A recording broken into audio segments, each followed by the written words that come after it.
The multicolored lights twinkled on my Christmas tree as I carefully hung the hand-blown glass ornament, a delicate cardinal that had belonged to my late husband William. This would be my 5th Christmas without him.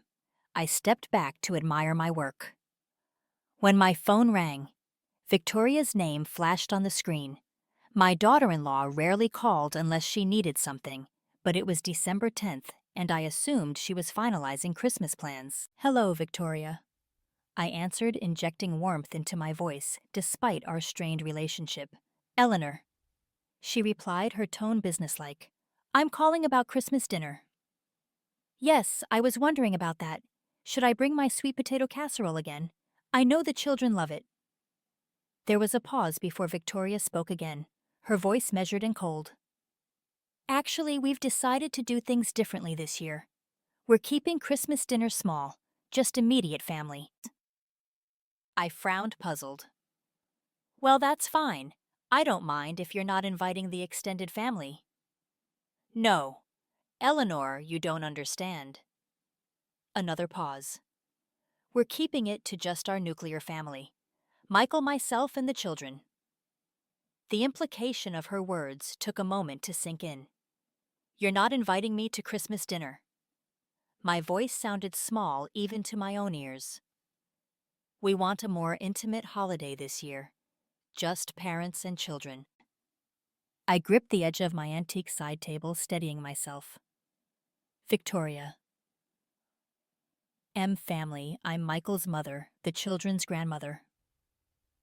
"Not immediate family, not in the way we're defining it this year," she replied firmly. "We're focusing on our household unit."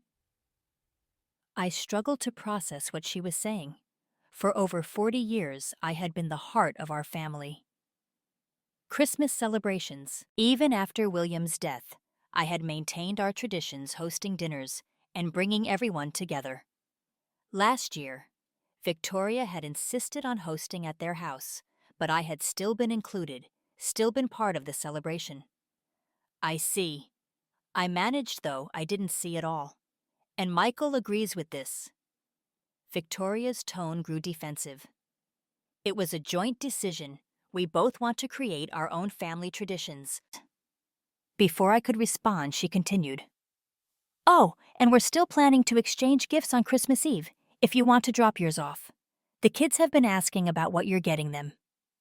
The audacity struck me like a physical blow. I looked down at the notepad on my coffee table, where I'd listed the gifts I'd already purchased: a top-of-the-line smartwatch for Michael, an expensive designer handbag for Victoria, a laptop for 14-year-old Benjamin, who loved composing music, a professional art set for 12-year-old Sophia, and the latest gaming console for 8-year-old Lucas. "You're telling me I'm not welcome at Christmas dinner, but you still expect presents from me?" I clarified, unable to keep the edge from my voice. "Well, yes, you're still their grandmother. That hasn't changed."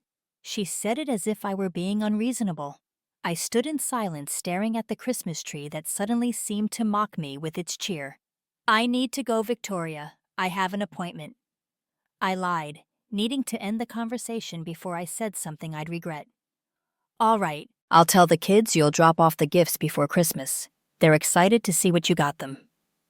"I'm sure they are," I thought bitterly. As I hung up the phone. My name is Eleanor Jenkins. At 68, I had built a successful career as a financial executive before retiring 5 years ago, the same year. William died suddenly of a heart attack. We had one son, Michael, who had always been the light of our lives. Thoughtful, intelligent, though perhaps too eager to please. When he married Victoria 8 years ago, I had welcomed her with open arms, hoping to forge a close relationship with my new daughter-in-law. Those hopes had faded quickly. Victoria made it clear from the beginning that she saw me as competition rather than family. Every suggestion I made was rebuffed. Every family tradition I treasured was gradually replaced. Michael, never one for confrontation, retreated into a peacekeeper role, trying to mollify both his wife and his mother without truly standing up to either. I had persisted, continuing to reach out to love my grandchildren, to maintain a presence in their lives. I taught Benjamin to play the piano, sparked Sophia's love of art, and babysat Lucas countless times when Victoria's carefully scheduled activities fell through. I had been there for every school play recital and sports game, cheering them on, even when Michael and Victoria were too busy with their careers. And now I was being informed that I wasn't immediate family. I sank into my armchair, a wave of loneliness washing over me. The house felt suddenly too large, too quiet. William and I had bought it 40 years ago, raised Michael here, filled it with laughter and love. Now it was just me, surrounded by memories, and apparently unwanted by my own family at Christmas. I picked up a framed photo from the side table, Michael as a child, sitting on William's shoulders, both of them beaming at the camera. I had taken that photo on Christmas morning after Michael received his first bicycle. I remembered how William had spent hours on Christmas Eve assembling it in the garage, cursing under his breath, but determined to make it perfect for our son. The memory triggered others' years of Christmas dinners with William, carving the turkey while I served my famous stuffing. Michael's excitement over presents. Later bringing Victoria into our traditions, teaching her how to make my mother's Christmas pudding recipe. More recently, the joy of watching my grandchildren open gifts I had carefully selected for them. All those years, all those memories. And now I was being cast aside, as if I were some distant relative, rather than the matriarch of the family. I recalled the gradual shift in dynamics after Victoria entered our lives. At first, it was small things, suggesting different recipes for holiday meals, rearranging the gift opening order, changing the time of our traditional celebrations to accommodate her family's schedule. I had accommodated wanting my son to be happy, wanting to be the supportive mother-in-law I had never had. Myself, but year by year my role diminished. Victoria took over Christmas dinner, relegating me to bringing a single side dish. She instituted a secret Santa exchange to simplify gift-giving, though mysteriously, the children always ended up with lavish presents from their parents, while the adults exchanged token gifts. Last year, dinner had been moved to 2 p.m. instead of our traditional 5 p.m. because Victoria insisted it was better for the children's schedules, despite the fact that we had always done it later. Each change had felt like a small paper cut minor on its own, but painful in accumulation. The most hurtful incident had been at Sophia's birthday last month. I had given my granddaughter a set of oil paints that had belonged to my mother, a talented artist from whom Sophia had inherited her gift. They were vintage but in perfect condition, stored carefully for decades. "Oh," Victoria had said, as Sophia unwrapped them, her voice carrying across the room. "Used paints. How thrifty of you, Eleanor. We could have bought her new ones if you're on a tight budget." Sophia had looked mortified on my behalf while Michael stared at the floor, saying nothing to defend me. Later that night, after everyone had gone, I received a text from Michael. "Mom, I'm sorry about what Victoria said. The paints are beautiful, and Sophia loves them. She's already planning what to paint first." An apology via text, but never the courage to speak up in the moment. And now this being explicitly uninvited from Christmas, while still being expected to provide expensive gifts. I looked down at my shopping list again, tallying the costs in my head. Over $3,000 spent on presents for a family that didn't even want me at their dinner table. The smartwatch for Michael had been specially engraved. Victoria's handbag was a limited edition she had been hinting about for months. Each child's gift had been thoughtfully selected based on their interests and passions. My phone buzzed with a text from Helen Morales, my closest friend since college and fellow widow. "Still on for coffee tomorrow. I need your opinion on what to get my grandson." I felt a surge of gratitude for Helen's constancy in my life. Unlike my own family, she actually wanted my presence. That night I barely slept, tossing and turning as I replayed Victoria's words in my head. By morning I had moved from hurt to anger, to a cold, clear certainty I would not continue to be used this way. The turning point came unexpectedly. The next afternoon, I was having coffee with Helen, explaining the situation with Victoria. When my phone rang, it was Benjamin, my oldest grandchild. "Grandma," he said excitedly, "can I come over tomorrow for a piano lesson? I want to learn that Christmas song you were showing me last time." My heart warmed at his request. Despite everything, the bond with my grandchildren remained strong. Of course, sweetheart. What time should I expect you? After school. Mom's having her book club friends over for dinner planning, so she said it's fine if I go to your house. I frowned. Dinner planning. Yeah, for Christmas. Mom's inviting her book club this year. She says it's adults only, which sucks because now we have to eat in the den. I nearly dropped my coffee cup. Victoria had lied. This wasn't about creating intimate family traditions. She was hosting her friends and simply didn't want me there. Grandma, are you still there? Yes, Benjamin, I'm here. After school is perfect, I'll have cookies waiting. After hanging up, I relayed the conversation to Helen, who looked as outraged as I felt. So she's not having a nuclear family Christmas at all. Helen fumed. She's just replacing you with her friends while lying to your face about it. And Michael is letting it happen. I added the last illusion about my son's backbone finally shattering. Helen reached across the table to grasp my hand. Eleanor Jenkins, you have been a doormat for that woman for 8 years. You've rearranged your life for those grandchildren. You've bitten your tongue when she's been outright rude to you. You've spent thousands of dollars on Christmas gifts every year, and this is how they repay you. Put so bluntly, it sounded even worse. What am I supposed to do? I asked, feeling both helpless and for the first time genuinely angry. Helen's eyes gleamed with determination. You stop allowing yourself to be treated this way, starting with those lavish gifts you've bought for people who don't appreciate you. The children aren't to blame, I protested. No, but they're being raised to see this treatment of you as normal. Is that what you want for them? She was right. I realized. By accepting Victoria's behavior, I was tacitly teaching my grandchildren that it was acceptable to treat older family members as conveniences rather than people deserving of respect and inclusion. Enough is enough. I said the words feeling like a declaration of independence. That afternoon, I set my plan in motion. I called each store where I had purchased the Christmas gifts and explained that I needed to cancel my orders. Most were understanding, especially when I briefly explained the situation. By evening, all the gifts had been canceled and refunded, except for the engraved smartwatch, which I would need to return in person. The next step was more difficult but liberating. I called Michael directly. Something I rarely did since Victoria had made it clear she preferred to be the point of contact for their household. Mom. Michael answered, sounding surprised. Is everything okay? No, Michael, everything is not okay.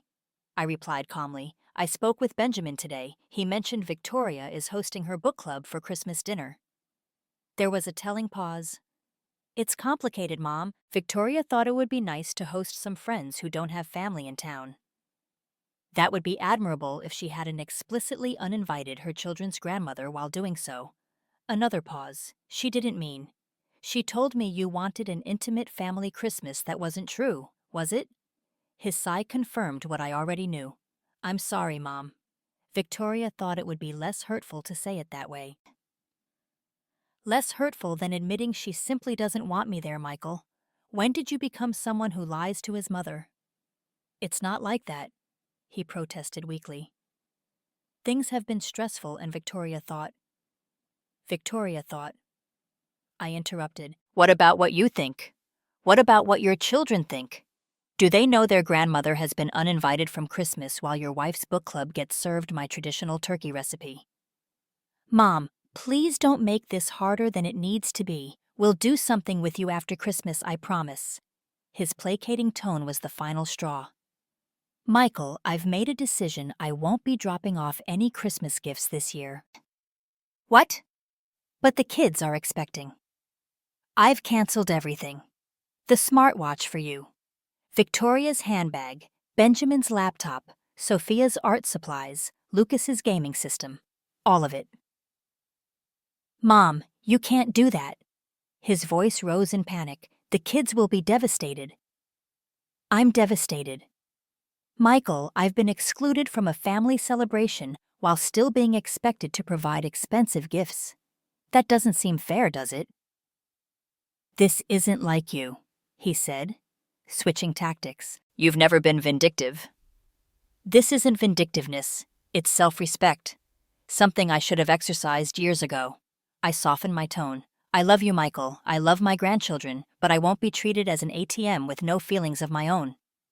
After hanging up, I sat in my quiet living room, emotional but clear-headed. For the first time in years, I had stood up for myself. It felt terrifying but right. The next day, Benjamin arrived for his piano lesson, blissfully unaware of the tension between the adults. As he practiced the Christmas carol, his fingers growing more confident with each attempt, I realized I didn't want to lose these moments. Standing up for myself didn't mean punishing my grandchildren. That evening, I called Helen with a new idea. What if I use the refunded money for something meaningful? Something that honors the spirit of Christmas while also sending a message. "I'm listening," Helen said. "The community center downtown runs a Christmas dinner for elderly people who are alone for the holidays.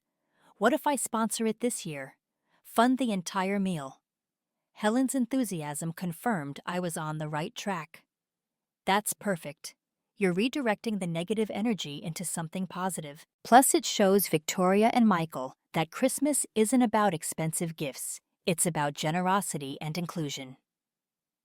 I made the call to the community center the next morning and was connected to the program director, a warm-voiced woman named Diane, who was thrilled with my offer to sponsor their Christmas dinner. "We usually serve about 50 seniors," she explained. "Many have no family nearby, or their families are unavailable." Her diplomatic phrasing made me smile ruefully. "I understand that situation better than you might think." I replied, "Would you like to be involved in the actual event? We can always use volunteers." I hadn't considered that possibility, but immediately warmed to the idea. I'd love to. I've hosted many Christmas dinners in my time. "Wonderful. And please feel free to invite anyone else who might be alone for the holidays." That comment sparked another thought. Actually, there is someone. My neighbor, James Wilson. His wife passed away last year, and I believe he's on his own for Christmas. James was a kind man in his early 70s who had moved to the neighborhood after his retirement. We often chatted when collecting our mail or tending to our gardens, but our relationship had remained casually neighborly.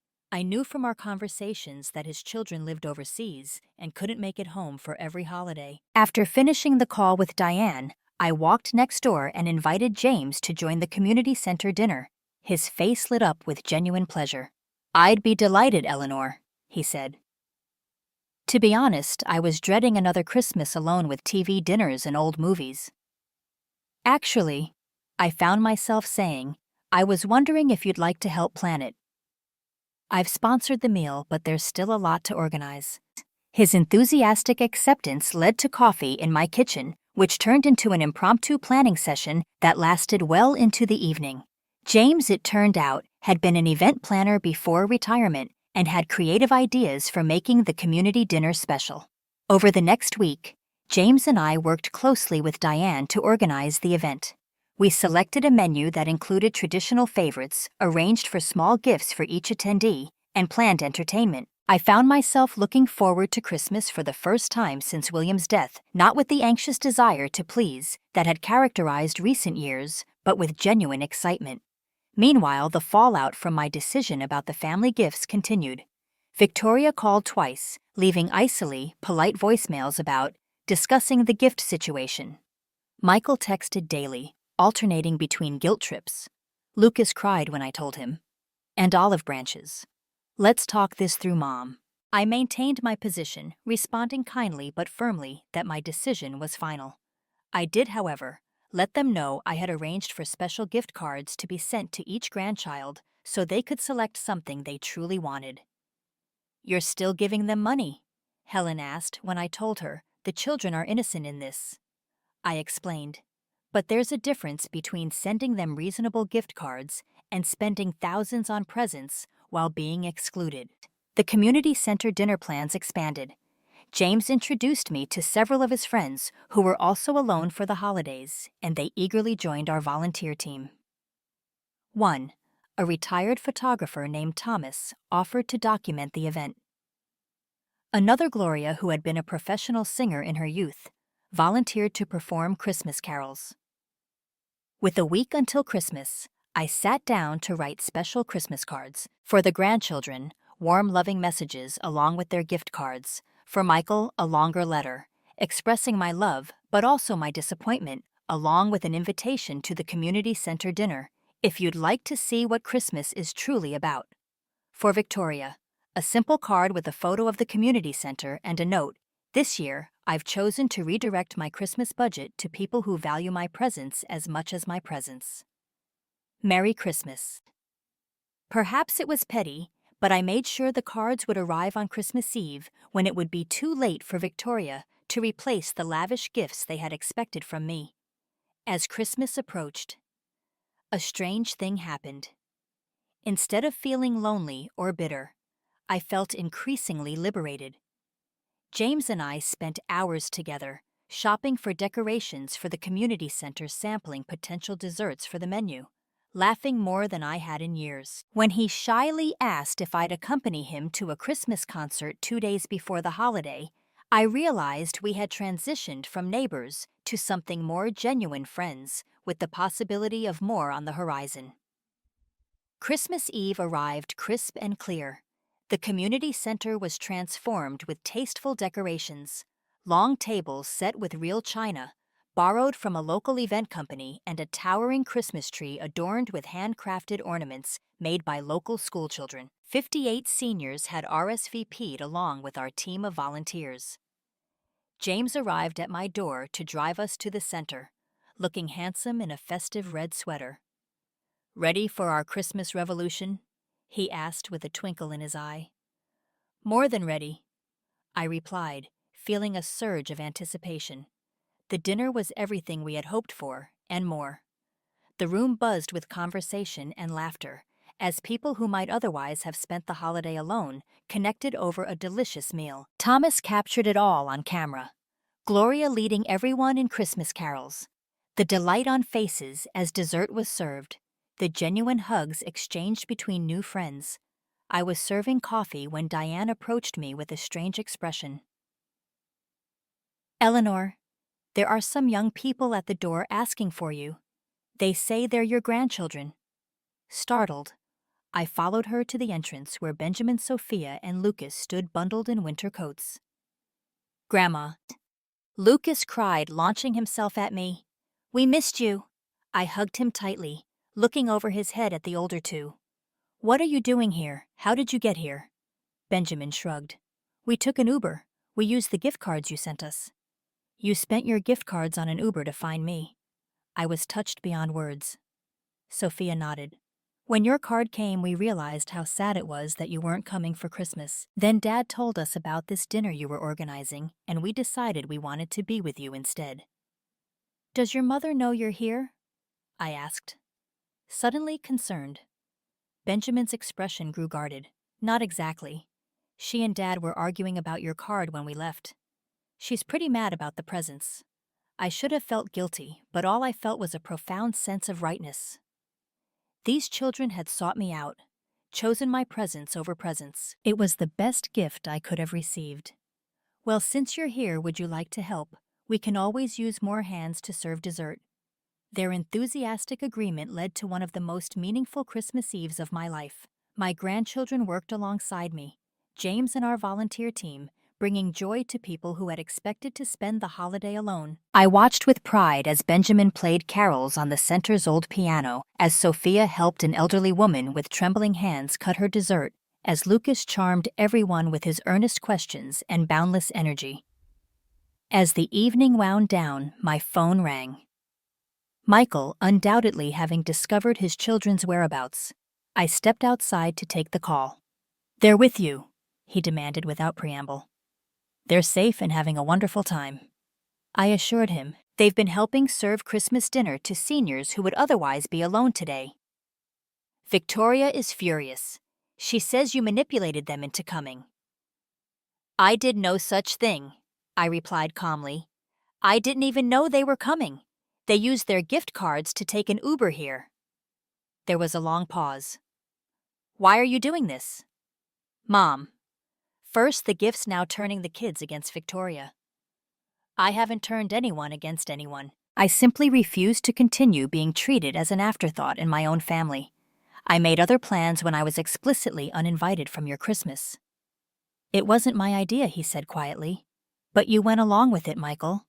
You've been going along with Victoria's systematic exclusion of me for years. Another pause. I don't know how to fix this. It starts with standing up for what's right, even when it's difficult, I said softly. It starts with remembering that family isn't about where you live, but about who loves you and shows up for you. The kids want to stay with you tonight, he admitted. Victoria doesn't want to let them. I thought for a moment. They can stay if you want them to learn about service and community. We're coming back tomorrow morning to help serve Christmas breakfast, or they can come home now if that's what you decide. His deep sigh carried through the phone. Let me talk to Victoria. I'll call you back. 20 minutes later, he called to say the children could stay the night and that he would pick them up after breakfast the next day. It was a small victory, but a significant one. The first time in years he had stood against Victoria's wishes regarding me. That night with my grandchildren, tucked into spare bedrooms, and the glow of a successful event warming my heart, I sat with James in my living room, sharing a glass of wine. That was quite a Christmas Eve, he said, his eyes crinkling with warmth. Not at all what I expected. I agreed, but somehow exactly what I needed. Your grandchildren are wonderful. They clearly adore you. I nodded, feeling a complex mix of emotions. I never wanted to create a rift in the family. I just couldn't keep accepting, being treated as if my feelings didn't matter.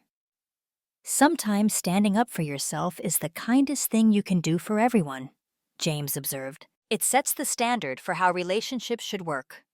His wisdom resonated deeply.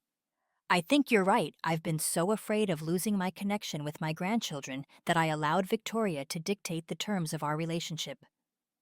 And look what happened, they sought you out anyway, because the genuine bond between you is stronger than whatever narrative Victoria has tried to create. Christmas morning dawned bright and clear. The children and I returned to the community center where James was already helping set up for breakfast. The joy of the previous evening continued as we served a holiday breakfast to our new friends, many of whom commented on how wonderful it was to have young people's energy as part of the celebration. Michael arrived as promised, looking uncomfortable but determined. He watched silently as his children moved confidently among the elderly guests, serving food and engaging in conversations. They're doing a beautiful thing here, I said, coming to stand beside him. He nodded. I had no idea this is what you were planning when you canceled the gifts. It started as a reaction, I admitted, but it became something much more meaningful. Victoria is still upset, he said, but without the defensive tone he would have used in the past. She says you deliberately embarrassed her by canceling the gifts. I made a choice not to continue participating in a dynamic that was hurtful to me, I corrected gently. Her embarrassment is not my responsibility. He looked at me, then really looked at me, perhaps for the first time in years. When did you get so formidable, Mom? I smiled. I've always been formidable. Michael, I just forgot it for a while. As we watched the children helping an elderly man with his coffee, Michael sighed. I've made a mess of things, haven't I? Letting Victoria push you away, not standing up for what I know is right. It's never too late to start making better choices, I told him, patting his arm. But you'll need to decide what kind of example you want to set for your children. When it was time for the children to leave, they hugged me fiercely, extracting promises that I would continue teaching Benjamin piano, helping Sophia with her art, and playing board games with Lucas. Next weekend, Benjamin asked, hopefully, if your parents agree. I replied, looking to Michael. He nodded. Next weekend would be good. After they left, James and I oversaw the cleanup, both tired but deeply satisfied. As the last volunteer departed, he turned to me with a question in his eyes. Would you join me for Christmas dinner? Nothing fancy, just a small roast I prepared yesterday. I'd love to, I replied, realizing I meant it completely. That Christmas marked the beginning of a new chapter in my life. Victoria remained cool toward me, But Michael began making efforts to include me in family events again. Sometimes with her. Sometimes bringing the children alone. The grandchildren visited regularly, our bonds growing stronger as they entered their teen years and began to understand the complexities of family relationships. James and I continued to volunteer at the community center, eventually expanding our involvement to year-round programs. Our friendship deepened into romance, bringing unexpected joy to our later years. The following Christmas, we co-hosted a dinner that included both the community center friends and my family, even Victoria, though she remained stiffly polite throughout. Looking back on that pivotal Christmas, when I canceled the gifts, I realized it wasn't about the money or even about Victoria's exclusion of me. It was about recognizing my own worth and refusing to accept less than the respect I deserved. In standing up for myself, I had freed everyone myself. Michael, even Victoria, from a destructive pattern that had been hurting all of us. Sometimes the greatest gift we can give ourselves is the courage to say, enough, to rewrite the story we've been living, and to create something better from the ashes of what we've lost.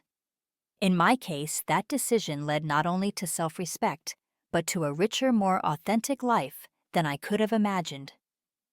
As James likes to say, some presents can't be wrapped, but they're the ones that matter most. The present of dignity, of genuine connection, of being valued for who you are rather than what you provide. These are the true gifts of Christmas and of life itself.